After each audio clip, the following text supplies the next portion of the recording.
Aussitôt arrivé sur scène, aussitôt reconnu comme une vedette.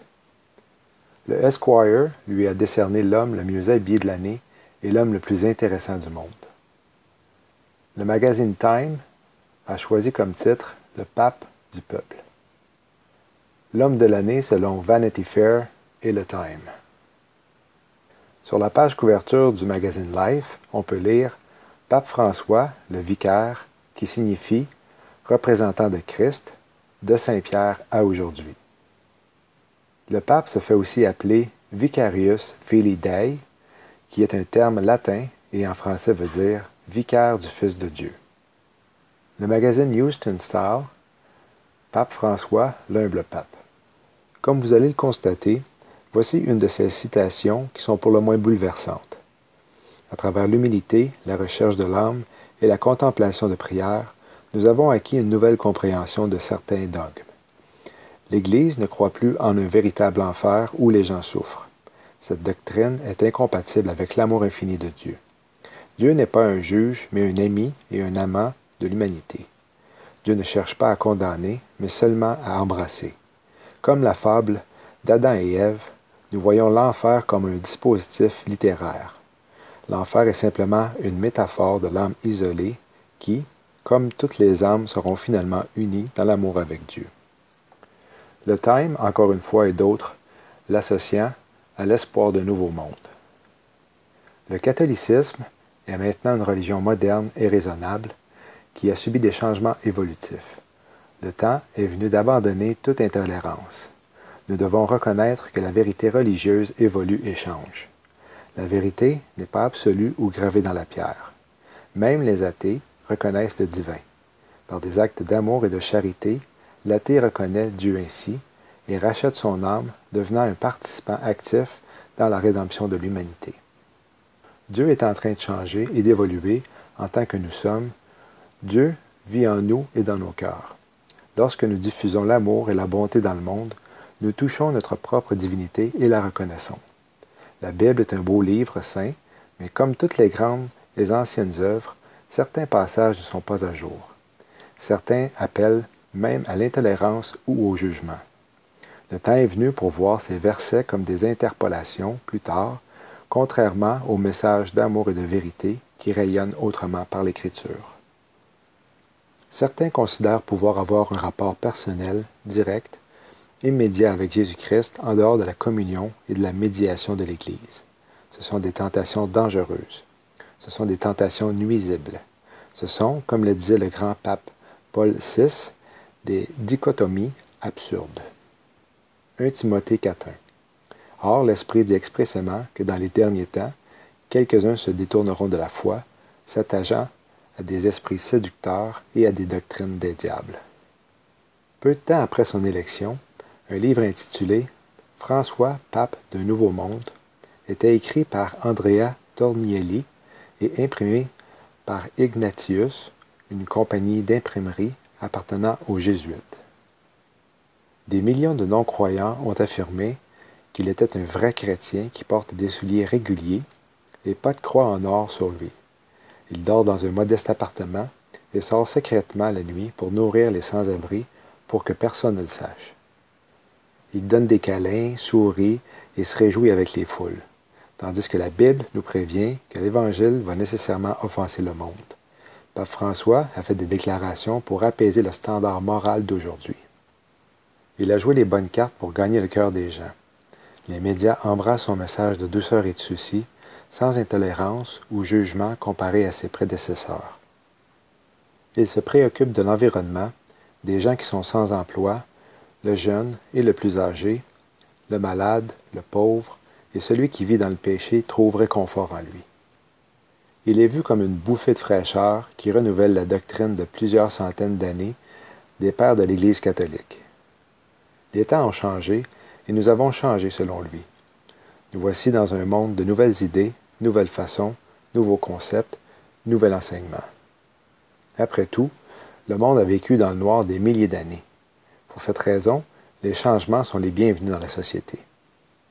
En 2013, il déclarait que les athéistes qui font le bien sont rachetés. Le problème pour ceux qui ne croient en Dieu est d'obéir à leur propre conscience. L'Église et la Vierge Marie sont des mères. Toutes les mères ont des défauts. Nous avons tous des défauts, mais lorsque nous parlons des défauts de nos mères, nous dissimulons sur ceux-là. Le magazine The Advocate affichait l'homme de l'année sur une de leurs éditions, avec la citation du pape François disant « Si quelqu'un est gay et qu'il recherche Dieu avec bonne intention, qui suis-je pour juger ?» De cette façon, il apparaît être pro-homosexualité sans jamais avoir à le dire. Il choisit de ne pas élaborer, expliquer et souligner la gravité de ce péché. C'est comme si le monde attendait impatiemment que ce pape libère la société des commandements de Dieu, lesquels semblent insignifiants aux yeux de M. Bergoglio. Il choisit d'être le centre d'attention plutôt que de le donner à Christ, comme si son humanité et son opinion personnelle avaient plus de valeur. Pape Jean-Paul II et Bénédicte XVI ont déclaré pour leur part « Qui suis-je pour juger une personne gay? Mais l'homosexualité est intrinsèquement mal. » Déclaration faite au prix d'être haï par le monde et les médias. Selon Pape François, l'Église catholique ne devrait pas rejeter le mariage gay, mais plutôt étudier la situation. D'après un sondage, l'influence de Francis Ier avait pour effet que 6 catholiques américains sur 10 supportaient le mariage gay. L'objectif est qu'il soit vu comme étant humble et aimant à ceux qui haïssent ou ne connaissent pas Dieu. En utilisant un enseignement du Seigneur à son avantage, il égare les croyants et les non-croyants en le percevant comme étant moderne, aimant, tolérant et inattentif envers le péché. Le 28 février 2014, en rapport avec le divorce, il a dit « Lorsque l'amour échoue, et il échoue plusieurs fois, nous devons sentir la douleur de l'échec, accompagner les gens qui ont vécu l'échec de l'amour. » La Bible, quant à elle, dit « La charité souffre longuement, et elle est bienfaisante. La charité n'est pas envieuse, la charité ne se vante pas, elle ne s'enorgueillit pas. Elle ne se comporte pas malhonnêtement.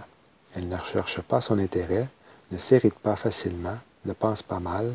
Elle ne se réjouit pas de l'iniquité, mais se réjouit dans la vérité. Elle supporte toutes choses, croit toutes choses, espère toutes choses, endure toutes choses.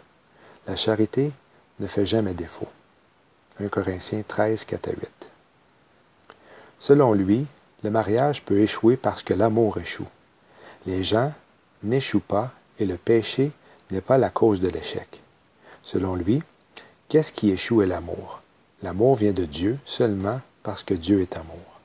Alors la déclaration, lorsque l'amour échoue, et il échoue plusieurs fois, nous devons sentir la douleur de l'échec, accompagner les gens qui ont vécu l'échec de l'amour, se traduirait, lorsque Dieu échoue, et il échoue plusieurs fois, nous devons sentir la douleur de son échec, accompagner les gens qui ont vécu l'échec de Dieu.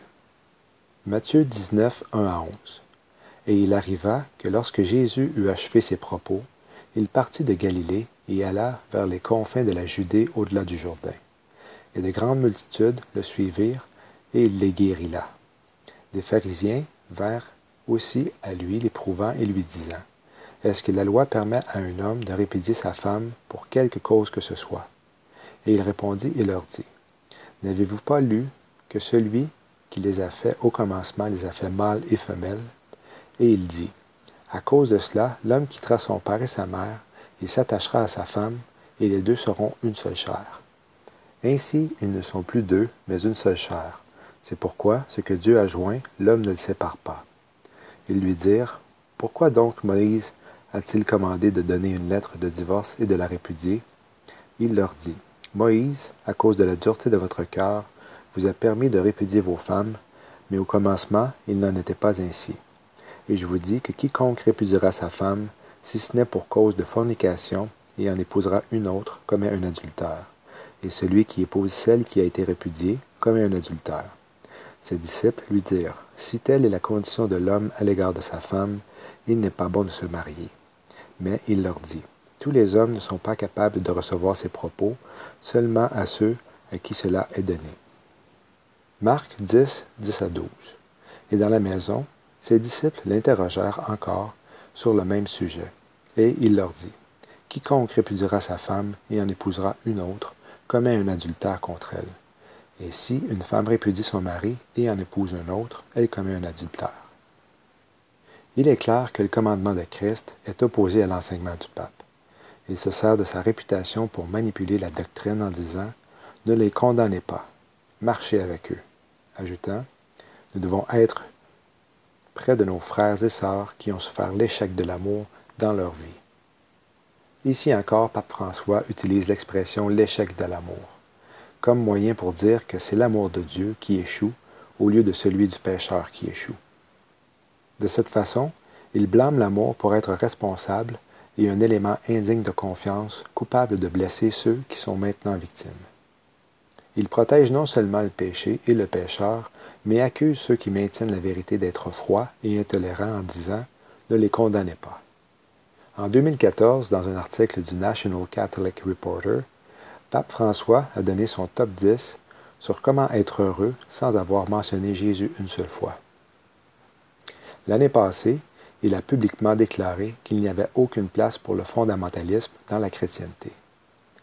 À la suite de sa première visite au Moyen-Orient, le pontife a critiqué le fondamentalisme dans la chrétienté, l'islam et le judaïsme comme étant une forme de violence et de maladie. Il blâme les chrétiens d'avoir parti plusieurs guerres. Il a comparé les terroristes islamiques aux fondamentalistes chrétiens. Un groupe fondamentaliste, même s'il ne tue personne, même s'il ne frappe personne, est violent. La structure mentale du fondamentalisme est une violence dans le nom de Dieu. Comment est-ce que la structure mentale d'une personne soit violente si elle ne frappe pas ou ne tue pas? Ceci est un cas typique d'extrémistes qui accusent ceux qui pratiquent leur liberté d'expression, d'opinion et de religion. En étiquetant un groupe inoffensif comme étant fondamentaliste, il devient automatiquement lui-même fondamentaliste. En août 2015, le journal The Independent rapportait que les Européens qui rejetaient les immigrants étaient un acte de guerre selon le pape. Un proche conseiller, l'archevêque argentin Victor Fernandez, a expliqué dans une entrevue pour un journal italien comment Pape François est en train de changer l'Église en disant que le pape s'y prend lentement parce qu'il veut s'assurer que les changements aient un impact profond. Si vous allez lentement, il est plus difficile de revenir en arrière. La chaîne de télévision CNN affirmait que le pape François avait dit à des journalistes « Priez pour moi, et si quelques-uns de vous ne pouvaient pas parce que vous n'êtes pas croyants, envoyez-moi de bonnes vibrations. »